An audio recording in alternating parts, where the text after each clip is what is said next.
നമസ്കാരം. ആസാദി നൈറ്റ് എഡിഷനിലേക്ക് സ്വാഗതം. നോക്കാം പ്രധാനപ്പെട്ട വാർത്തകൾ. ചിലരുടെ ശ്രദ്ധ ആഡംബര കുളിയിൽ. ഞങ്ങൾ എല്ലാവർക്കും കുടിവെള്ളം എത്തിക്കുന്നു. പ്രതിപക്ഷത്തിനെതിരെ മോദി. ബത്തേരി അർബൻ ബാങ്ക് നിയമന തട്ടിപ്പ് IC ബാലകൃഷ്ണൻ MLA-ക്കെതിരെ അന്വേഷണം നടത്താൻ ED.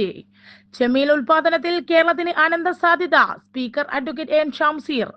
തദ്ദേശ സ്വയംഭരണ സ്ഥാപനങ്ങൾക്ക് 211 കോടി രൂപ കൂടി അനുവദിച്ചു. ഇന്ന് കേരളം ലോകം വ്യവസായ ഭൂപടത്തിൽ ഒഴിവാക്കാൻ പറ്റാത്തൊരിടമായി മാറിക്കഴിഞ്ഞു. മന്ത്രി P രാജീവ്. പുതിയ തെരുവിലെ ഗതാഗത പരിഷ്കരണം വിജയകരം തുടരാൻ തീരുമാനം. വിശദമായ വാർത്തകളിലേക്ക് പോകാം. രാഷ്ട്രപതിയുടെ നയപ്രഖ്യാപന ചർച്ചയ്ക്ക് മറുപടി പറയവേ പ്രതിപക്ഷ നേതാക്കളെ വിമർശിച്ചും പരിഹസിച്ചും പ്രധാനമന്ത്രി നരേന്ദ്രമോദി. സ്വന്തം വിനോദത്തിന് വേണ്ടി പാവപ്പെട്ടവരുടെ കുടിലുകളിൽ ഫോട്ടോഷൂട്ട് നടത്തുന്നവർക്ക് പാർലമെന്റിൽ ദരിദ്രരെ കുറിച്ച് പരാമർശിക്കുന്നത് ബോറടിയായി തോന്നുന്നുവെന്ന് മോദി പറഞ്ഞു. ചില നേതാക്കൾ ആഡംബരം നിറഞ്ഞ കുളിയിൽ ശ്രദ്ധ കേന്ദ്രീകരിക്കുന്നു. എന്നാൽ എല്ലാ വീട്ടിലും കുടിവെള്ളം ഉറപ്പാക്കുന്നതിനാലാണ് ഞങ്ങളുടെ ശ്രദ്ധയെന്നും മോദി അവകാശപ്പെട്ടു.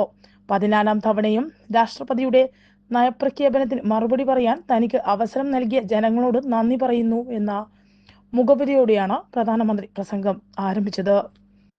വനിതകളിലെ അർബുദ നിയന്ത്രണം ആരോഗ്യം ആനന്ദം പരിപാടിക്ക് ജില്ലയിൽ തുടക്കമായി.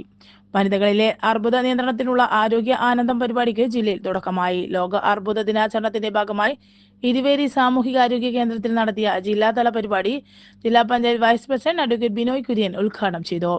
30 വയസ്സ് മുതൽ 60 വയസ്സ് വരെയുള്ള എല്ലാ സ്ത്രീകളും ക്യാൻസർ സ്ക്രീനിംഗ് വിധേയരാകണമെന്നും പരിശോധന സംവിധാനങ്ങളെ ഭയത്തോടെ കാണേണ്ടതില്ലെന്നും അഡ്വക്കേറ്റ് ബിനോയ് കുര്യൻ പറഞ്ഞു. നമ്മുടെ ഭക്ഷണശീലങ്ങൾ വന്ന മാറ്റങ്ങളാണ് ഇത്തരം ജീവിതശൈലി രോഗങ്ങൾക്ക് കാരണമാകുന്നത്. വിഷമയമായ പച്ചക്കറികൾ ഉപേക്ഷിക്കണമെന്നും വീടുകളിൽ ചെറിയ അടുക്കളത്തോട്ടമൊരുക്കി ഭക്ഷ്യ സ്വയംപര്യാപ്തത കൈവരിക്കണമെന്നും അദ്ദേഹം പറഞ്ഞു. ആരോഗ്യം ആനന്ദം ക്യാമ്പയിന്റെ ലോഗോ ജില്ലാ panchayat vice president advocate Binoy Kurian പ്രകാശനം ചെയ്തു. ക്യാൻസർ നേരത്തെ കണ്ടെത്തി ചികിത്സിക്കാൻ ഭേദമാക്കാൻ സാധിക്കുന്ന രോഗമായതിനാലാണ് സംസ്ഥാന ആരോഗ്യ വകുപ്പ് പൊതുജന പങ്കാളിത്തത്തോടെ ക്യാൻസർ പ്രതിരോധത്തിനും ചികിത്സയ്ക്കുമായി ജനകീയ ക്യാൻസർ ക്യാമ്പയിൻ നടത്തുന്നത്. 30നും 65നും ഇടയിൽ പ്രായമുള്ളവരെ ലക്ഷ്യമിട്ടാണ് പ്രവർത്തനങ്ങൾ നടപ്പാക്കുന്നത്. മാർച്ച് 8 വരെ ജില്ലയിലെ ആരോഗ്യ സ്ഥാപനങ്ങൾ കേന്ദ്രീകരിച്ച് പരിശോധനാ ക്യാമ്പുകൾ നടക്കും. ചെമ്പിലോട് ഗ്രാമപഞ്ചായത്ത് പ്രസിഡന്റ് K ദാമോദരൻ അധ്യക്ഷനായിരുന്നു. ഡെപ്യൂട്ടി ജില്ലാ മെഡിക്കൽ ഓഫീസർ ഡോക്ടർ KT രേഖ മുഖ്യപ്രഭാഷണം നടത്തി. ഇരുവേരി സാമൂഹികാരോഗ്യ കേന്ദ്രം മെഡിക്കൽ ഓഫീസർ ഡോക്ടർ K മായ ബോധവൽക്കരണ ക്ലാസ് എടുത്തു. പരിപാടിയുടെ ഭാഗമായി നടന്ന ഗർഭാശയ ഗള സ്ഥാനാർബുദ പരിശോധന ക്യാമ്പയിൻ 70ഓളം പേർ പങ്കെടുത്തു. ചെമ്പിലോട് പഞ്ചായത്ത് അംഗം K Suresh, RCH officer doctor G Ashwin, deputy education and mass media officer T Sudheesh, ഉദ്യോഗസ്ഥർ, ഹരിത കർമ്മസേന, കുടുംബശ്രീ അംഗങ്ങൾ, നഴ്സിംഗ് വിദ്യാർത്ഥികൾ തുടങ്ങിയവർ പങ്കെടുത്തു. ബത്തേരി അർബൻ ബാങ്ക് നിയമന തട്ടിപ്പിൽ IC ബാലകൃഷ്ണൻ MLA അടക്കമുള്ളവർക്കെതിരെ പ്രാഥമിക പരിശോധനയുമായി ED. തട്ടിപ്പിൽ പോലീസ് രജിസ്റ്റർ ചെയ്ത കേസുകളുടെ വിവരങ്ങൾ തേടി കത്തയച്ചതായി ED വൃത്തങ്ങൾ അറിയിച്ചു. ബാങ്ക് അധികൃതർക്കും വിവരങ്ങൾ തേടി കത്തയച്ചതായി ED വൃത്തങ്ങൾ. അന്വേഷണം ആരംഭിക്കുന്നതിന് മുമ്പുള്ള പ്രാഥമിക പരിശോധനയുടെ ഭാഗമായാണ് നടപടി. ബത്തേരി അർബൻ ബാങ്കിൽ അനധികൃതമായി നിയമനം നടത്തുന്നതിനായി IC ബാലകൃഷ്ണൻ ഉദ്യോഗാർത്ഥികളുടെ പട്ടിക നൽകിയിരുന്നതായി ബാങ്ക് മുൻ ചെയർമാൻ ഡോക്ടർ സണ്ണി ജോർജിന്റേതാണ് വെളിപ്പെടുത്തിയിരുന്നത്. നിയമന കോഴ ഇടപെടൽ വൻ സാമ്പത്തിക ബാധ്യത വന്നതോടെയാണ് NM വിജയനും മകനും ജീവനൊടുക്കേണ്ടി വരുന്നത്. കോൺഗ്രസ് ഭരിച്ചിരുന്ന അർബൻ ബാങ്കിലെ നിയമനത്തിന്റെ പേരിലുള്ള ഇടപാടുകൾക്ക് ഇദ്ദേഹം ഇടനിലക്കാരനായിരുന്നു. നിയമനം നടക്കാതെ വന്നതോടെയാണ് അഴിമതി പുറത്തായത്. കണ്ണൂർ പുതിയ തെരുവിൽ 5 ദിവസത്തേക്ക് പരീക്ഷണാടിസ്ഥാനത്തിൽ നടപ്പിലാക്കിയ ഗതാഗത പരിഷ്കരണം വിജയകരമെന്ന് കണ്ടതിനാൽ ചില ഭേദഗതികളോടെ തുടരാൻ ട്രാഫിക് റെഗുലേറ്ററി കമ്മിറ്റി യോഗം തീരുമാനിച്ചതായി KV സുമേഷ് MLA-യും കണ്ണൂർ RTOയും വലവട്ടം CM വാർത്താസമ്മേളനത്തിൽ അറിയിച്ചു. ഗതാഗത കുരുക്കിനെ തുടർന്ന് റെഡ് സോണിൽ ആയിരുന്ന പുതിയതൊരു പട്ടണം ട്രാഫിക് പരിഷ്കരണത്തെ തുടർന്ന് ഗ്രീൻ സോണിലേക്ക് മാറ്റിയതായി കണ്ണൂർ RTO ES ഉണ്ണികൃഷ്ണൻ അറിയിച്ചു. ഇത് ഗതാഗത പരിഷ്കരണത്തിൻ്റെ വിജയമാണെന്ന് അദ്ദേഹം പറഞ്ഞു. 15 മിനിറ്റ് മുതൽ 1 മണിക്കൂറിലേറെ നീണ്ട ഗതാഗത കുരുക്ക് തീർത്തും ഇല്ലാതായെന്നാണ് 5 ദിവസത്തെ അനുഭവം. ഗതാഗത പരിഷ്കരണത്തെ തുടർന്ന് പുതിയതൊരു പട്ടണം ഗതാഗത കുരുക്ക് ഇല്ലാത്ത രീതിയിലേക്ക് മാറിയതായി യോഗം വിലയിരുത്തി. യാത്രക്കാരുടെ സൗകര്യാർത്ഥം തളിപ്പറമ്പ് ഭാഗത്തേക്കുള്ള town to town limited stop ഉൾപ്പെടെയുള്ള ബസ്സുകൾക്ക് പള്ളിക്കുളത്ത് ബുധനാഴ്ച മുതൽ സ്റ്റോപ്പ് അനുവദിച്ചു. ഇതിനു പുറമെ ലോക്കൽ ബസ്സുകൾക്ക് മാഗ്നറ്റ് ഹോട്ടലിന് എതിർവശം പുതിയ സ്റ്റോപ്പ് അനുവദിക്കും. ഹൈവേ ജംഗ്ഷൻ സമീപത്തേക്ക് മാറ്റിയ പുതിയ ബസ് സ്റ്റോപ്പ് ഹോട്ടലിന് എതിർവശം പുതിയ സ്റ്റോപ്പ് അനുവദിക്കും. ഹൈവേ ജംഗ്ഷൻ സമീപത്തേക്ക് മാറ്റിയ പുതിയ ബസ് സ്റ്റോപ്പ് തുടരും. അവിടെ എല്ലാ ബസ്സുകൾക്കും സ്റ്റോപ്പ് അനുവദിക്കും. യു ടേൺ എടുക്കുന്നതിന് മുമ്പായി മയ്യിൽ ഭാഗത്തേക്കുള്ള ബസ്സുകളും ഇവിടെ നിർത്താൻ അനുവദിക്കുന്നതാണ്.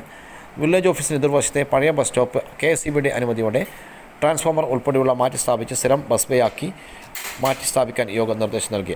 തളിപ്പറമ്പ് അഴീക്കോട് ഭാഗത്തേക്കുള്ള ലോക്കൽ ബസ്സുകൾക്കാവും ഭാവിയിൽ ഇവിടെ സ്റ്റോപ്പ് അനുവദിക്കുക. അതുവരെയാണ് മാഗ്നറ്റ് ഹോട്ടലിന് എതിർവശം ബസ്സുകൾ നിർത്തുക. മയിൽ ഭാഗത്തേക്കുള്ള ബസ് സ്റ്റോപ്പ് മാറിയത് യാത്രക്കാർക്ക് ഏറെ സൗകര്യപ്രദമായി. സംസ്ഥാനത്ത് തന്നെ ഏറ്റവും വലിയ ബ്ലോക്ക് ഉണ്ടായിരുന്ന സ്ഥലമാണ് പുതിയതെരുവെന്നും പരിഷ്കരണത്തിലൂടെ വലിയ മാറ്റം കൊണ്ടുവരാൻ സാധിച്ചുവെന്നും KV സുമേഷ് MLA പറഞ്ഞു. കഴിഞ്ഞ 5 ദിവസമായി പരിഷ്കരണം നിരീക്ഷിച്ചു വരികയാണെന്നും ഗതാഗതക്കുരുക്കിൽ വലിയ മാറ്റമുണ്ടാക്കാൻ സാധിച്ചുവെന്നും അദ്ദേഹം പറഞ്ഞു.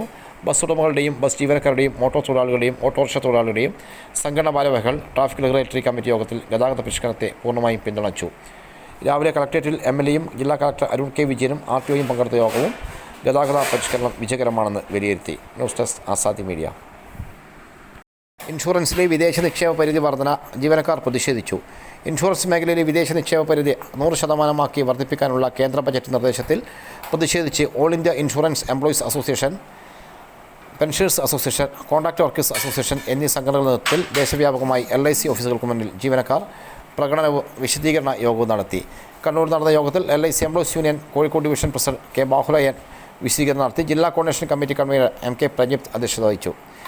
PV Unnikrishnan, PC Raman, MH Rajesh, CC Vinod, T മണി, M സുധീർ കുമാർ, M മനോഹരൻ എന്നിവർ സംസാരിച്ചു. തലശ്ശേരി ബ്രാഞ്ച് 1 AP റിച്ചില്ല വിശദീകരണം നടത്തി.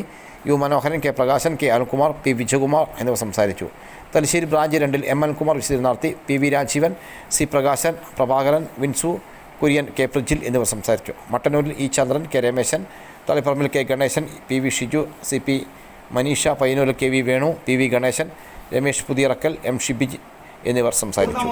വിദേശ കമ്പനികളുടെ നിയന്ത്രണത്തിലേക്ക് മാറ്റുക എന്നുള്ള തികച്ചും മോശമായിട്ടുള്ളൊരു തീരുമാനമാണ് സർക്കാർ എടുത്തിട്ടുള്ളത്.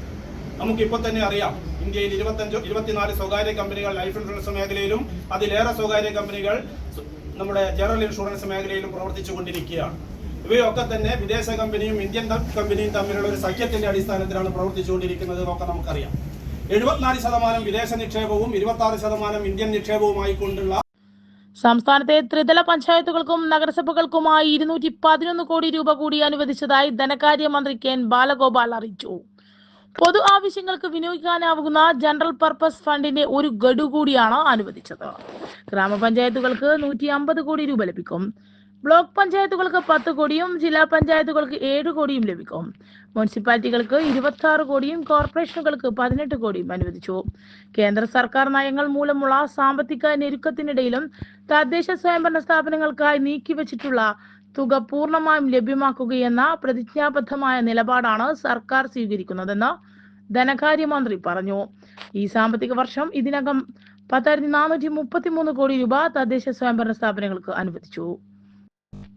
ലോക ക്യാൻസർ ദിനാചരണം Kannur district cancer control consortium, Malabar cancer centre, Thalassery നഗരസഭാ കുടുംബശ്രീ യൂണിറ്റ് എന്നിവയുടെ ആഭിമുഖ്യത്തിൽ ലോക ക്യാൻസർ ദിനം ആചരിച്ചു. KCCC president major P. Govindan അധ്യക്ഷത വഹിച്ച പരിപാടിയിൽ കുടുംബശ്രീ മിഷൻ കണ്ണൂർ ജില്ലാ കോർഡിനേറ്റർ MV ജയൻ ഉദ്ഘാടനം ചെയ്തു. KCC സ്ഥാപക പ്രസിഡന്റ് നാരായണൻ പുതുക്കടി ആമുഖ ഭാഷണം നിർവഹിച്ചു. CDS chairperson Sanira Sajeevan, CDS vice chairperson Sajida teacher, Kudumbashree member secretary Hari Puthiyalath, treasurer Muhammad Nisa Padippurakkal, joint secretary TM Dileep Kumar എന്നിവർ സംസാരിച്ചു.